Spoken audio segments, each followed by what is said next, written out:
What a beautiful shot. So we're of course looking at the historic Dobbin House. Restaurant and tavern.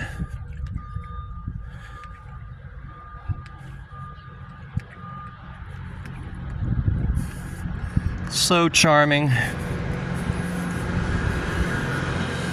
A true Gettysburg staple.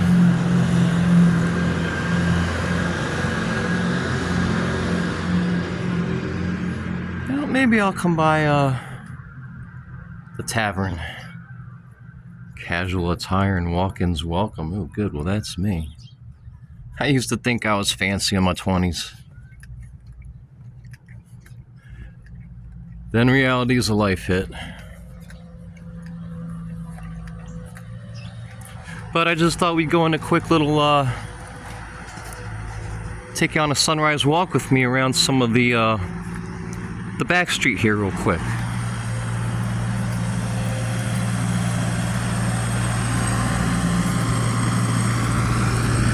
Always seems to be some kind of construction going on. Oh, look at this.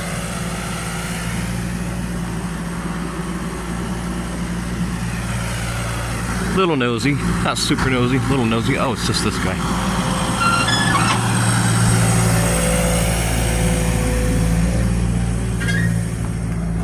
Beautiful morning.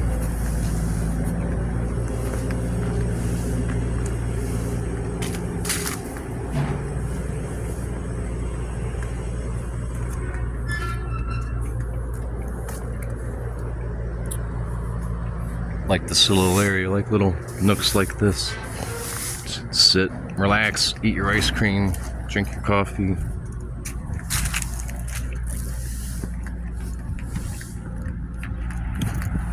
Here's the Fourscore Beer Co., which, shame on me, I still haven't tried out. Told you folks, I'm a pretty loyal guy. Find something I like. I mean, I'm not like super stuck in my habits, but when I find something I like, I tend to stick with it. This is so cool, though. Wow. And I love old cars. Jeez, look at this. This is great. Truth is, it's really not old. It's not, obviously. Maybe you guys can tell me more about these vehicles. Pretty neat, though. Look at this. Just love it. That's great. Looks like a gas cap, but I'm not sure. So Fourscore is supposed to be pretty good. They had, I think, had a somewhat rocky start, but that's to be expected. Didn't get, they kind of got, I don't want to say slammed, but the food and service was, I think, kind of touch and go in the first year or two. But not knocking them. I mean, they're supposed to be pretty decent. People like the beer. I am afraid to say I think they kind of specialize in trendy stuff, like kind of fruit smoothie sours and stuff. But I'm sure they crank out some good IPAs and lagers as well.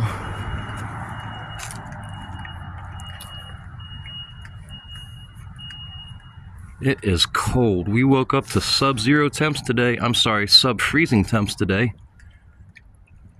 Almost the same thing in my book. You're talking to somebody who loves the warm weather and loves the ocean and the beach.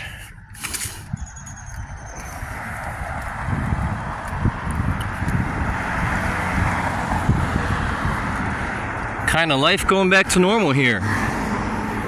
Post-election and post-tourist season. So now we've got Gettysburg in its, I don't want to say in its natural state, but, you kind of see some more of the real Gettysburg times like this. November, March. It is so cold, I'm about to wrap my hand up in my sleeve. Probably should have thought about gloves this morning. I hate the cold weather.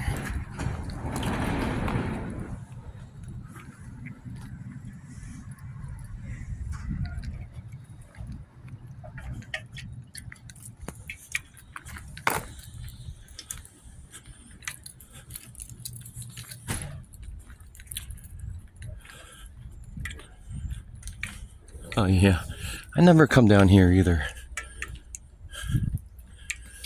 Guys, remind me, I'll check this place out soon. Haunted objects.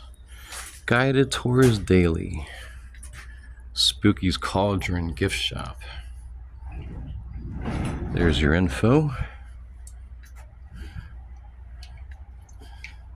Huh, that's cute. Huh.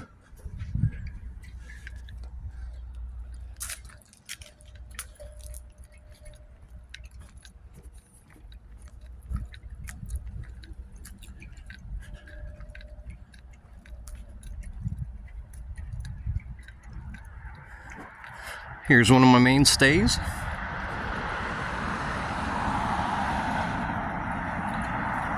Cemetery Hill Inn. But look at the absence of people. We got one person here, but it is so quiet.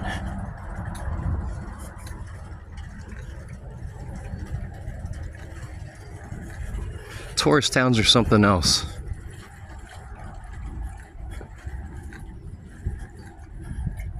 You know, it's kind of like a split personality kind of thing.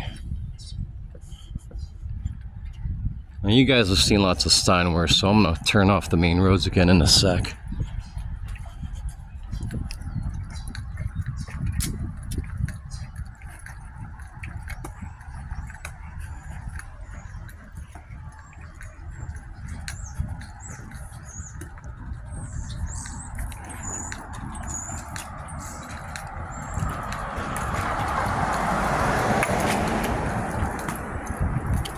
The 1863, another mainstay. Haven't been there in a little bit.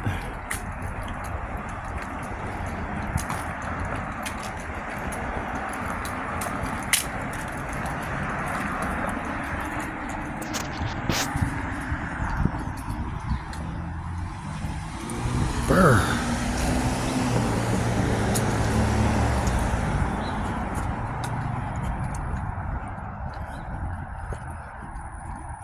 One of the old town springs. Some of this you guys have seen, but I'm about to turn off soon. I'm shooting with my phone so I don't have to stop in 2 minutes.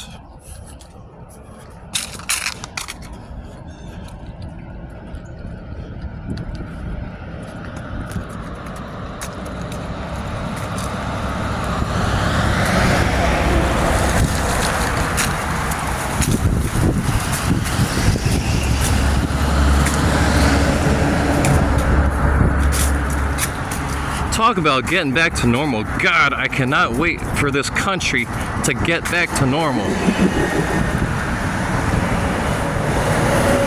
Whatever side of the fence you sit on, whether you're licking your wounds or you're gloating, I wish you'd just stop it. I wish we could just get back to us. Get back to good. Get back to being Americans. I'm sorry, I'm not gonna keep ranting. This bothers me immensely. It bothers me immensely. Again, this is why I come to this place. I know it's weird. It's the opposite reason most people come here.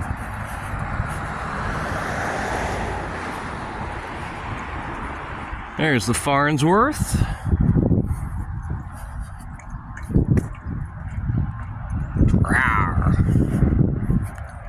Oh, we'll make a turn up here pretty soon.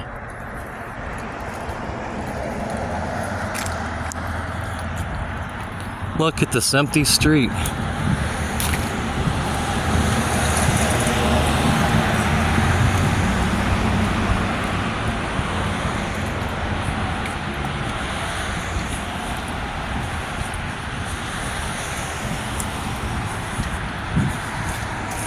So I said something earlier about the town maybe being split, the town of Gettysburg itself, and I mentioned that, you know, outlying the town, of course, you know, it was nothing but, it was like 100% Trump. But you know what? I've been walking this morning around some back streets already before I started shooting, and every single house, every single residence of an actual local here in Gettysburg Every single car. They all voted unanimously, guys. I kind of hate to tell you, but I just want you to understand this town. This town caters to tourists, yes. And just like I've mentioned about other, aspects of tourist towns, wherever you are, if you're near a city or you're near the beach or morning. But every tourist town has two personalities.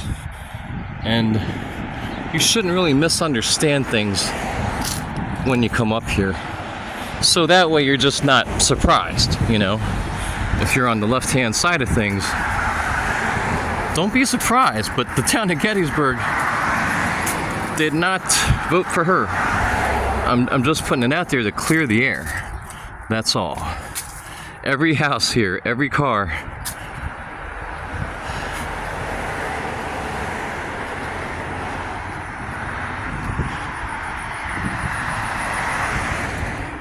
Last thing I'll say about what's been going on recently is I think it's safe to say that certain people were trying to move too fast and bit off more than they could chew, and were probably pretty out of touch with about half of their electorate.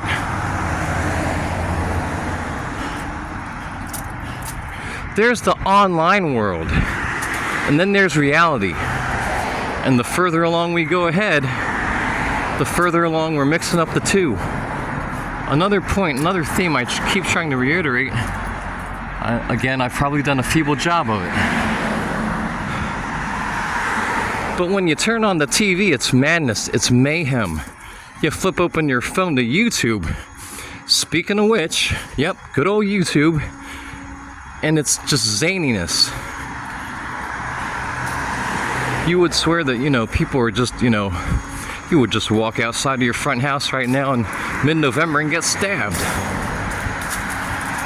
But then you actually open the door and you walk outside and it's life as usual.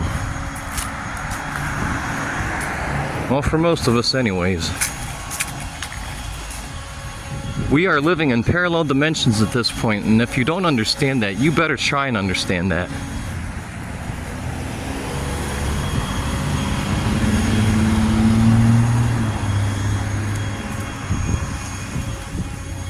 All right, I'm gonna wrap up soon, guys. It's already 13 minutes. I just wanted you to see a little bit of Gettysburg off the beaten path after all the tourists have gone.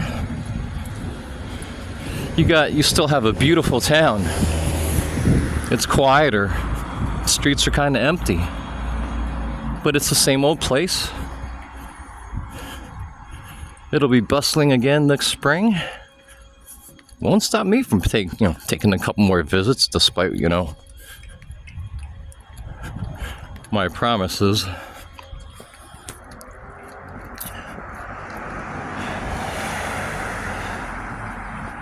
I think I covered this once before, but I also want to point something out, because I've mentioned people that certain sects and secret societies and fraternities who have been working towards common goals, which are not always the American people's goals. Well, this might be a Civil War building. You also got this. This deserves a whole nother video, which I'll probably never get to.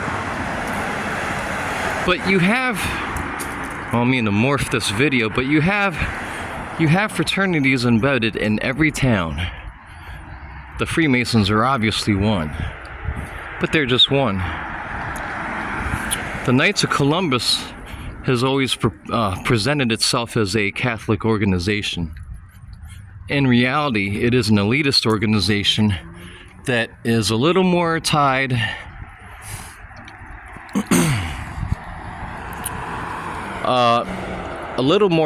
to the most powerful rungs of the Catholic Church, as opposed to the Catholic faith itself at large.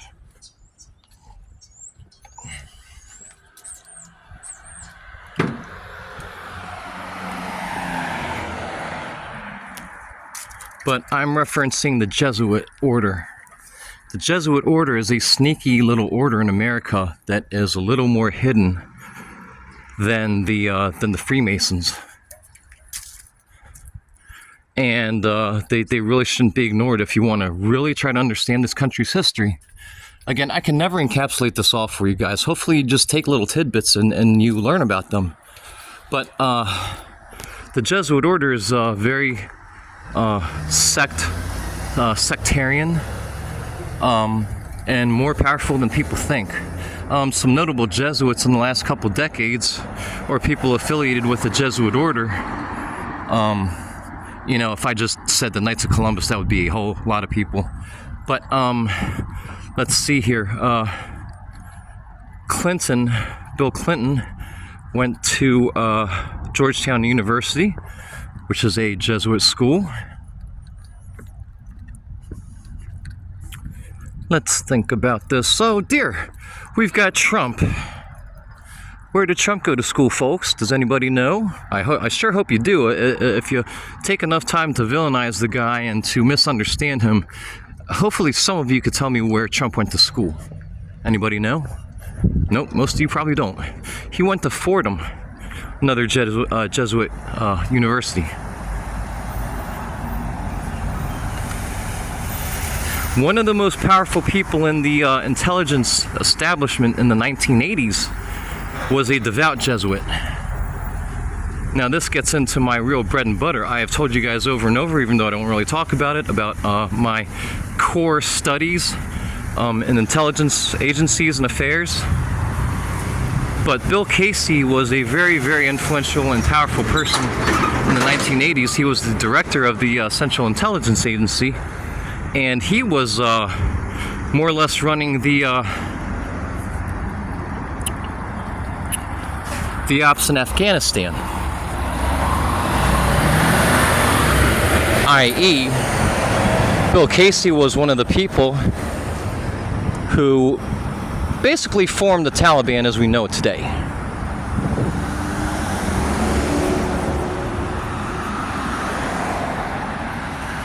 He was a very, very interesting guy. He had a clubbed foot. Let me see, he liked to dance the polka, or am I getting that confused with Sidney Gottlieb? Well, they're both kind of the same, both nasty folks. But Bill Casey was very, very powerful and important back in the 1980s, and he basically formed the Mujahideen, better known as the Taliban, just for fun. You know, there's been some things in recent political stories I've seen about these people or that, you know, those people courting the Taliban. That stuff has been going on for decades. There's a very infamous picture, if you want to look it up online, of Ronald Reagan meeting with the Taliban in the White House, in the Oval Office. I'm sorry, not in the Oval Office, but in the White House. So, that's a quick little spiel about the Jesuits. You can learn about them more. I sure hope some of you do. But if you really want to understand power structures in America, beyond politics, which are just, you know, kind of storefronts, if you will, if you really want to know who runs what, I suggest you look into the Masons. I suggest you look into the Jesuit order, because they work in concert with other people who just don't always have our best interests at heart. They're the ones that like foreign wars. They're some of the folks or organizations, I always say when I'm talking about they, those folks, those people. Well, the Freemasons are one of the groups. The Jesuits are mixed up in there too. Here we are, one of my favorite places.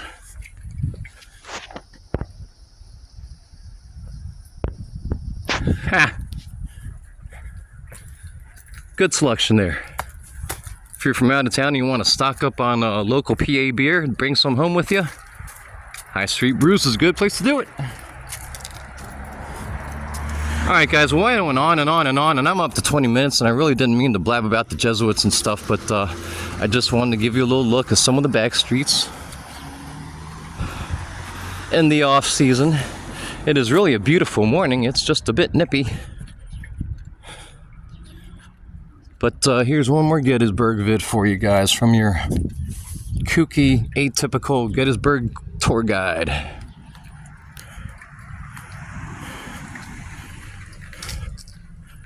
See you on the next one.